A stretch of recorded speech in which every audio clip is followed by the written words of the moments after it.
왜 예수인가? Why Jesus라는 제목으로 오늘 하나님 주신 말씀 함께 나누도록 하겠습니다.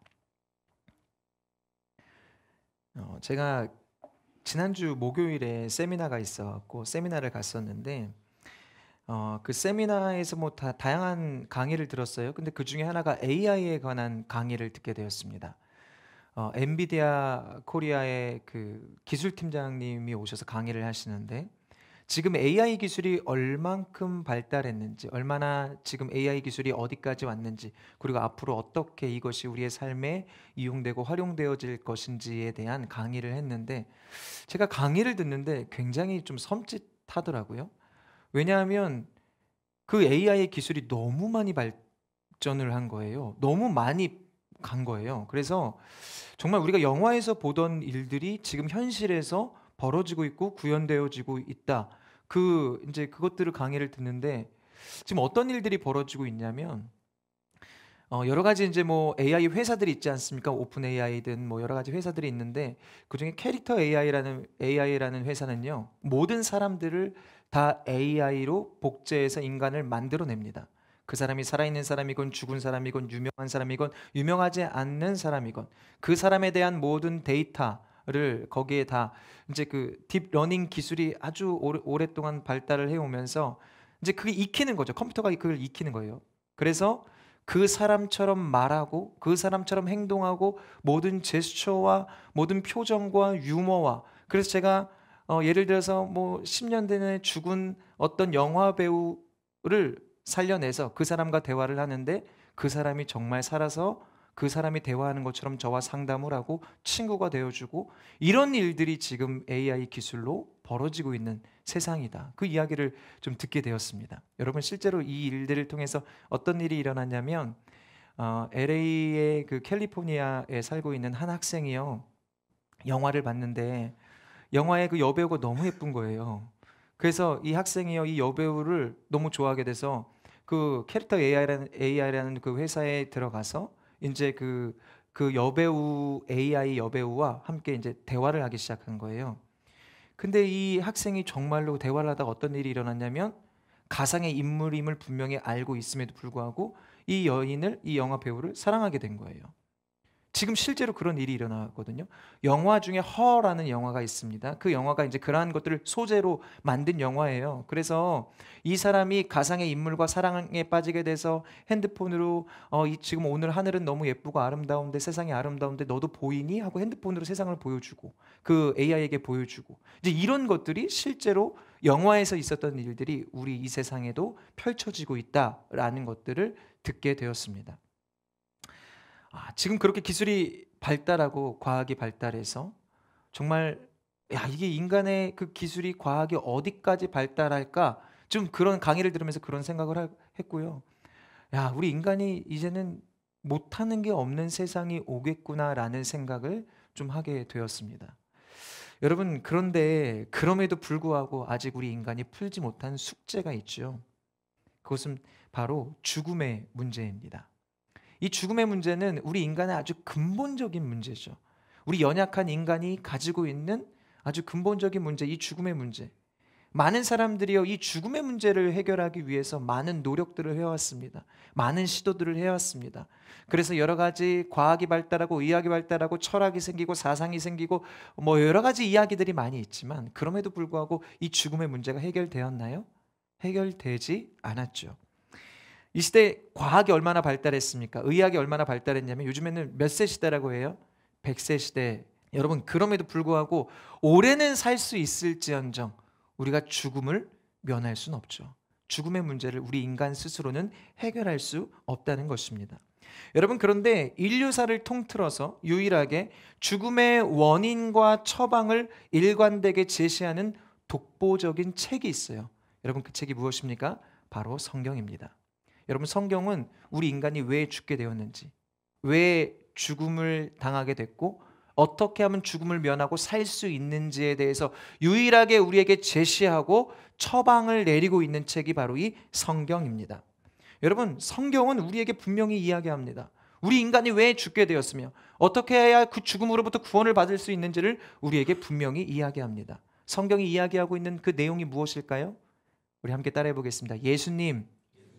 성경은 예수님이 우리의 죽음에서 우리를 구원하실 수 있는 유일한 처방전이다 라고 그렇게 증언합니다. 여러분, 그렇다면 예수님 누구일까요? 오늘 우리가 함께 읽은 성경은요, 오직 예수님만이 길이요 진리요 생명이시다라고 우리에게 이야기합니다. 함께 우리 말씀 한번 읽어볼까요? 함께 읽겠습니다. 시작. 예수께서 이르시되 내가 곧 길이요 진리요 생명이니 나로 말미암지 않고는 아버지께로 올 자가 없느니라. 아멘.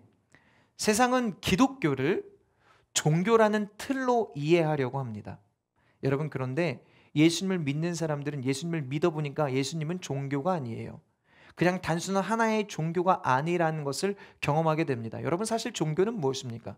종교는 누가 만들었어요? 인간이 만들어냈습니다. 나의 유익을 위해, 나의 만족을 위해, 무언가 나의 연약함, 이 죽음의 문제를 해결하고 싶어서 뭔가 도에 이르는, 뭔가 무엇인가를 깨닫고 싶은 그런 인간의 욕망, 그것들을 통해서 결국 사실 인간이 종교를 만들어냈거든요.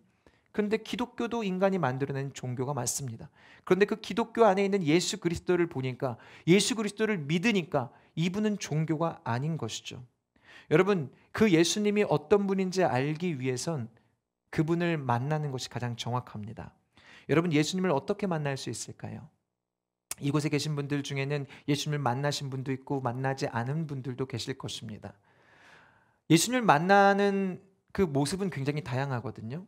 왜냐하면 서로의 상황이 다르고 처지가 다르고 모습이 다르기 때문에 그렇습니다.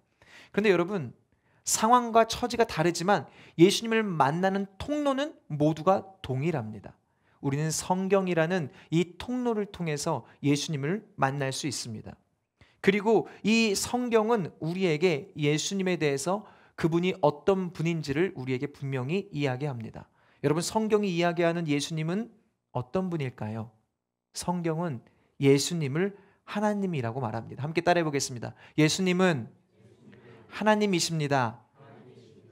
여러분, 예수님이 하나님이십니다 라고 이야기하면 사람들은, 목사님 그 말이 대체 무슨 말이에요? 이해가 되지 않아요. 어떻게 하나님이 예수님이라는 얘기죠? 예수님이 어떻게 하나님이라는 얘기죠? 이렇게 이야기합니다. 여러분, 그런데 이해가 되지 않는 게 당연합니다. 왜냐하면 이것은 이해의 개념이 아니라 믿음의 차원이기 때문에 그렇습니다.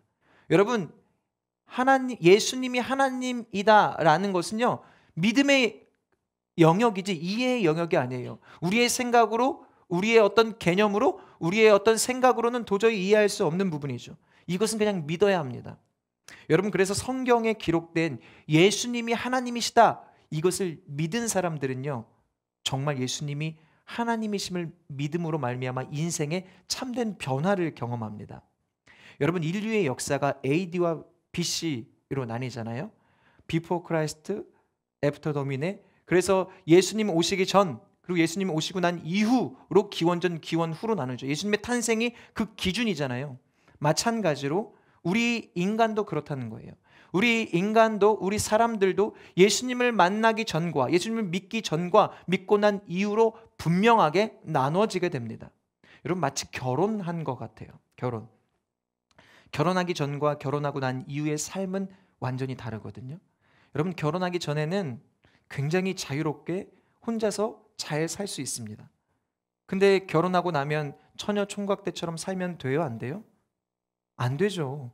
예. 여러분, 결혼을 하고 나면 신분이 바뀐 거예요. 존재가 바뀐 거예요. 내가 처녀였다가 총각이었다가 이제 남편이 되고 아내가 된 거예요. 그래서 남편으로서의 역할을 해야 되고 아내로서의 역할을 해야 되거든요. 그게 바로 결혼 생활입니다. 그런데 여러분, 예수님을 믿는다는 게 결혼을 좀 결혼으로 비유했는데, 그러니까 예수님을 믿는다는 것은 예수님을 믿기 전에 나의 삶과는 단절을 이야기합니다. 그렇게 나의 예전의 삶과 단절이라고 이야기하면 혹여나 우리는 그럼 뭐야? 내가 하고 싶은 거 못하는 거야? 나는 자유 없는 거야? 라고 생각하실 수 있습니다. 그런데 여러분, 결혼의 전제 조건이 뭡니까? 뭐 해서 결혼해요? 사랑해서 결혼하잖아요. 사랑해서. 그러니까 사랑 때문에 결혼하는 거거든요. 사랑하기 때문에 다른 거 포기하는 거예요. 내가 혼자서 노는 거 재밌었고 친구들 만나고 나 시간 보내고 이런 사람 저런 사람 만나는 거 즐거웠는데, 이제는 결혼이라는 것을 선택해서 그러한 것들을 좀 줄이고 가정에게 내가 가정을 위해서 좀 살고 가정을 위해서 충실한 사람이 되어야 되겠다. 여러분, 이것은 내가 사랑하기 때문에 선택하는 거고, 사랑하기 때문에 그것은 억압과 어떤 자유를 빼앗기는 것이 아니라 그것은, 그 결혼 생활은 기쁨이 그 안에 담겨 있는 것이죠. 그래서 여러분, 결혼의 전제 조건이 사랑인 것처럼 예수님을 만나면, 예수님을 믿는 삶이 그 안에 굉장히 기쁨과 은혜가 넘쳐납니다. 여러분, 군 생활을 열심히 한 청년이 있었습니다. 근데 그 청년이요, 군 생활이 너무 재밌는 거예요. 말도 안 되죠. 근데 그 청년이 때가 돼서 만기 전역을 하게 되었습니다.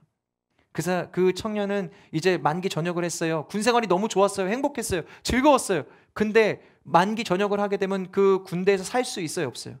살 수 없죠. 제대를 해야 돼요. 나와야 돼요. 밖에 나와야 돼요. 이제 그는 신분이 바뀐 거예요. 더 이상 군인이 아니에요. 혼자서 집에서 군복을 입고 아침에 일어나서 식판을 가지고 어머니에 가갖고 밥 주세요라고 하면은 그건 바른 삶이에요, 아니에요? 바른 삶이 아니죠. 그의 신분이 바뀌었다니까요. 머리는 깎을 수 있어요. 그 스타일로 유지할 수 있어. 그러나 그의 삶은, 그의 존재가 바뀌었다는 거예요. 여러분, 예수님을 만나면 반드시 변화를 경험하게 됩니다. 반드시 경험하게 돼요. 근데 여러분, 예를 들어서 이런 거죠. 예수님을 만나기 전에는 죄 짓는 게 자연스러웠어요. 그런데 예수님을 만나고 나니까 더 이상 죄가 자연스럽지가 않은 거예요. 불편해요. 죄를 짓고 싶지가 않아요. 마음의 죄에 대한 거부감을 갖게 돼요.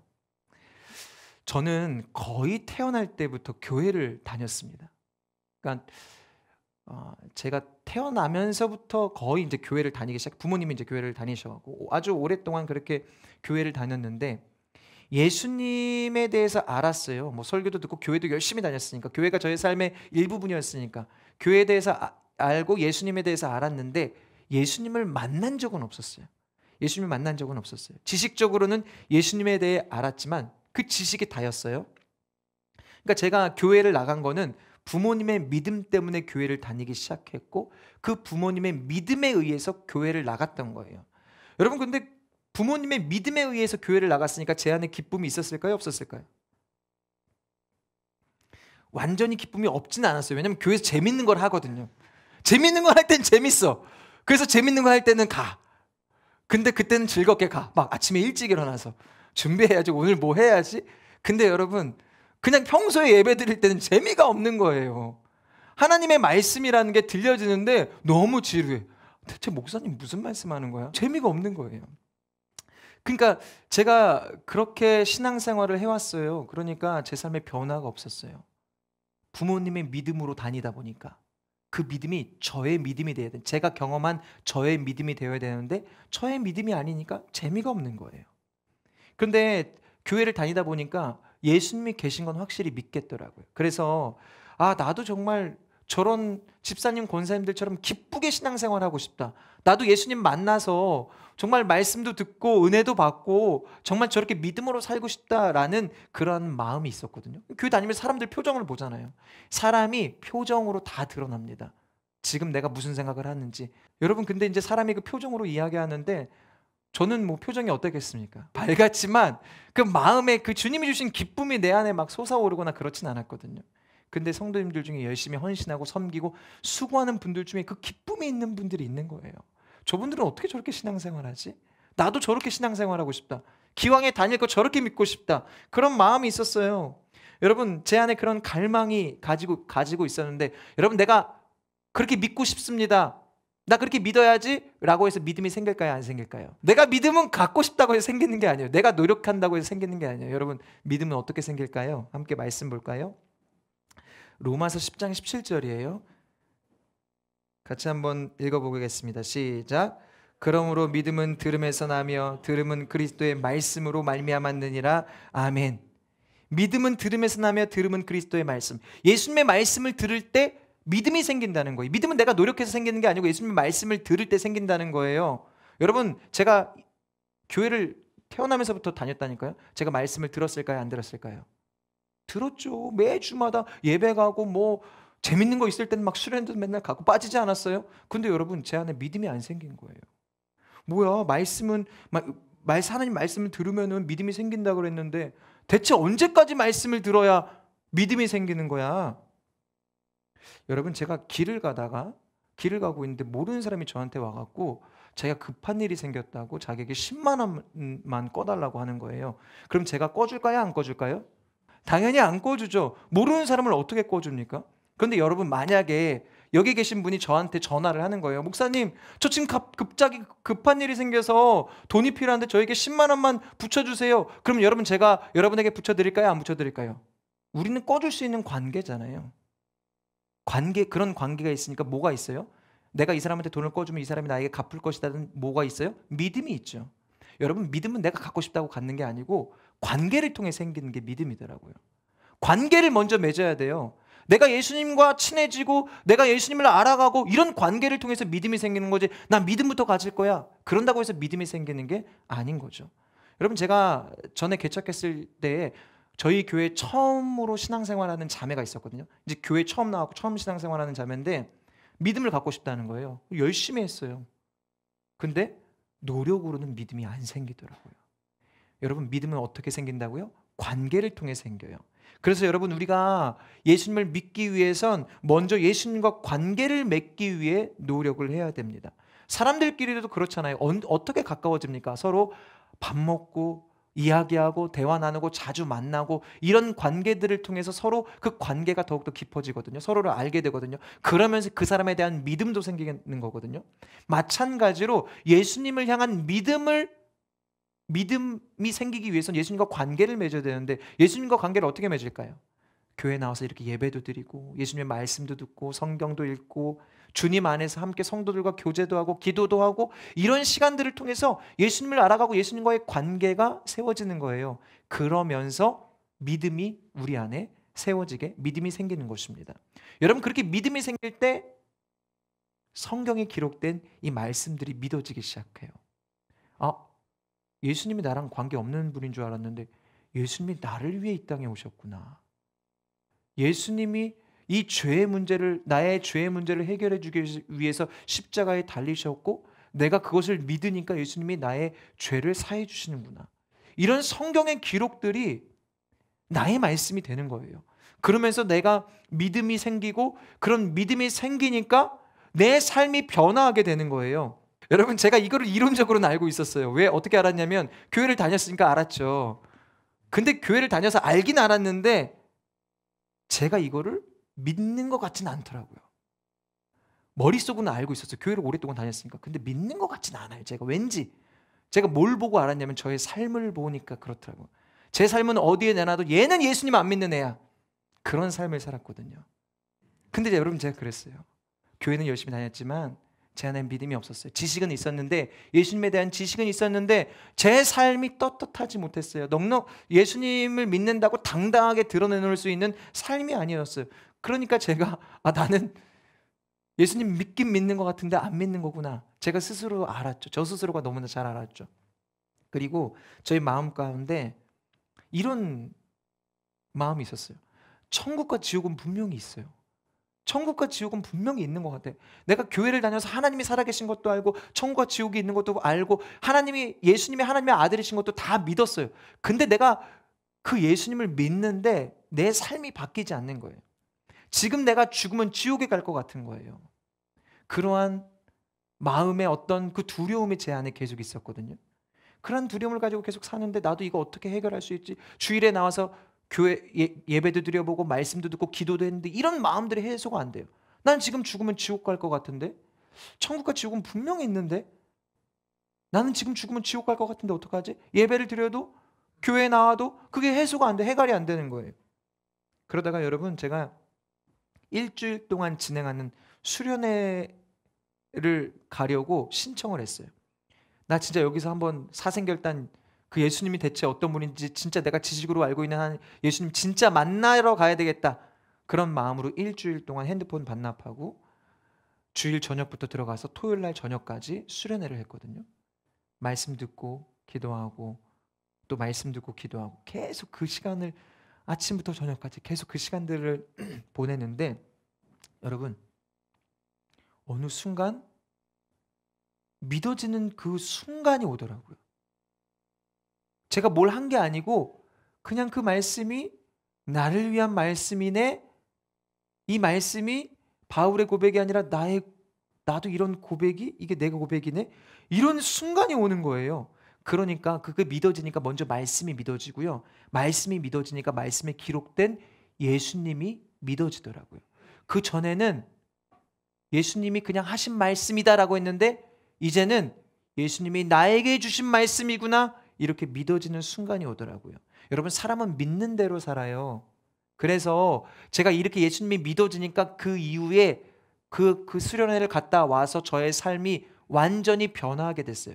제가 죄라고 생각했던 모든 것이 다 끊어졌어요. 여러분, 제가 끊으려고 노력한 게 아니에요. 근데 제가 죄라고 생각되어지는 분명한 영역들이 있었거든요. 왜냐하면 저는 교회를 다녔으니까. 분명히 죄야, 이건 하나님이 기뻐하시지 않아, 이걸 분별할 수 있었어요. 제가 노력해서 끊어지지가 않더라고요. 근데 제가 예수님이 믿어지고 난 이후에 그 모든 것들이 다 끊어졌어요. 여러분, 성경에 뭐라고 기록되어 있냐면 저는 더 이상 제가 예수님과 관계없는 사람이었을 때는 죄의 종이었어요. 예수님과 관계없는 사람이었을 때는 죄의 종이었어요. 근데 이제는 예수님과 관계없는 사람이 아니라 예수님과 관계 있는 사람이 되니까 저는 죄의 종이 아니라 예수님의 제자, 예수님의 자녀가 되었더라고요. 그러니까 여러분, 제가 더 이상 죄와 상관없는 사람이 되니까 제가 죄라고 여겨졌던 모든 것이 단번에 끊어지더라고요. 제가 끊으려고 노력한 게 아니고 옷이 바뀌었어요. 전에는 페인트 옷을 입고 열심히 페인트 칠을 했는데 지금 정장을 입었어요. 더 이상 페인트를 칠할 수 있는 게 아니에요. 저의 신분이 바뀌었더라고요. 그러니까 그 성경 말씀이 믿어지니까 너는 더 이상 죄의 종로로 타지 않는다. 그러니까 여러분, 그 말씀이 믿어지니까 내가 이 죄랑 상관없는 사람인데 이 왜 죄를 짓지? 뭐 이런 생각을 해서가 아니라 그냥 자연스럽게 제 마음에서 그 죄악들이, 제가 즐기던 쾌락과 즐거움들이 다 아무것도 아닌 게 되더라고요. 제가 그렇게 예수님을 믿고 그 이후에 신학대학원을 가게 되었습니다. 여러분, 예수님이 믿어지고 난 이후에 저는 전혀 다른 삶을 살게 됐거든요. 그런데 전혀 다른 삶을 살게 되었는데 그러한 삶이 지속되지는 않았어요. 한참 그 삶을 살다가 그 예수님 그 믿음 뭐라고 했어요? 관계라고 했잖아요. 관계를 더 깊은 관계 가운데 나아가려면 어떻게 해야 돼요? 자주 만나고 밥도 먹고 차도 마시고 이야기도 하고 교제도 하고 해야 되는데 제가 주일에만 나와서 예배했지. 예배 때 물론 기쁨이 있었어요. 그러나 제가 평소에 말씀을 읽고 기도를 하고 막 이런 게 없었던 거예요. 그러다 보니까 그게 점점 식어져 내렸어요. 근데 여러분, 다시 뜨거워지는 계기가 있었어요. 그게 언제냐면 제가 신학대학원을 가고 사역을 시작하면서, 이렇게 목회 사역을 시작하면서 다시 뜨거워졌어요. 왜 뜨거워졌을까요? 여러분, 제가 사역을 해야 되는데 여러분 앞에 서서 이렇게 찬양도 하고 기도도 하고 말씀도 해야 되는데 제가 능력이 없어요. 가진 게 없어요. 능력이 없으니까 이 사역이라는 건 제가 뭐 저의 능력으로 할 수 있는 게 아니거든요. 하나님께 매달렸죠. 하나님 도와주세요. 하나님, 저 할 수 없어요. 하나님이 사역하게 하셨는데 저 힘도 없고 능력도 없고 아무것도 없어요. 제발 좀 도와주세요. 하나님 도와주세요. 여러분, 그렇게 하나님께 기도했더니 하나님이 저를 다시 회복시켜 주시는데 제가 날마다 기도했거든요. 날마다 말씀 보고 날마다 기도하고 하나님께 정말 간절히 매달렸거든요. 그렇게 하나님과의 관계가 회복되니까 저의 믿음도 회복되어지더라고요. 여러분, 오늘 우리가 추수감사 예배로 올려드리는데 오늘 저희 예배가 2달 동안 준비한 예배입니다. 2달 전부터 우리가 11월 마지막 주를 추수감사 주일로 예배드리자. 하나님이 지금까지 우리를 인도하신, 올 한 해도 우리를 은혜 가운데 인도하신 것에 감사해서 우리가 11월 마지막 주를 추수감사 주일로 드리자. 그렇게 하면서 하나님이 우리에게 이러한 은혜 주셨는데 어떻게 하면 우리가 하나님을 기쁘시게 해드릴 수 있을까? 그것을 기도하며 고민하다가 그러면 하나님이 기뻐하신 일이 뭘까요? 우리 사랑하는 가족들, 친구들, 이웃들, 예수님 믿지 않는 분들에게 예수님을 전해서 그분들 또한 인간이 가지고 있는 인간의 근본적인 문제, 죄의 문제, 죽음의 문제, 이 문제를 해결받게 하면 얼마나 좋을까? 그래서 오늘 이 예배를 우리 사랑하는 성도님들과 함께 기도하며 준비했어요. 여러분, 이 예배를 위해서 적극적으로 또 소극적으로 준비하신 분들, 어떤 분들은 적극적으로 하셨고 어떤 분들은 소극적으로 하셨겠죠. 카톡도 보내고 전화도 하고 만나기도 하고 열심히 기도하고 노력했어요. 여러분, 오늘 이 예배를 위해서 우리 사랑하는 성도님들이 기도하면서 여러분들을 위해서 기도했고 이렇게 준비해서 오늘 이렇게 예배를 올려드리는 거거든요. 여러분, 제가 예수님 만난 이야기를 여러분에게 말씀드렸습니다. 저는 이곳에 있는 저와 여러분이 모두 우리의 생명 되시며 진리 되시며 길이 되신 예수 그리스도를 만나고 그 예수님을 믿게 되시기를 간절히 소망합니다. 여러분, 오늘 성경 말씀에는 이런 말씀이 있어요. 데살로니가 5장 18절, 데살로니가 전서 5장 18절인데 같이 한번 읽어볼까요? 시작. 범사에 감사하라. 이것이 그리스도 예수 안에서 너희를 향하신 하나님의 뜻이니라. 아멘. 성경에 이런 말씀인데 범사에 감사하라는 거예요. 늘, 항상 무슨 일이 있어도 감사해라. 근데 여러분, 여기에서 범사에 감사하라에 쓰인, 이게 이제 본래 신약 성경은 원래 쓰인 단어가 헬라어거든요.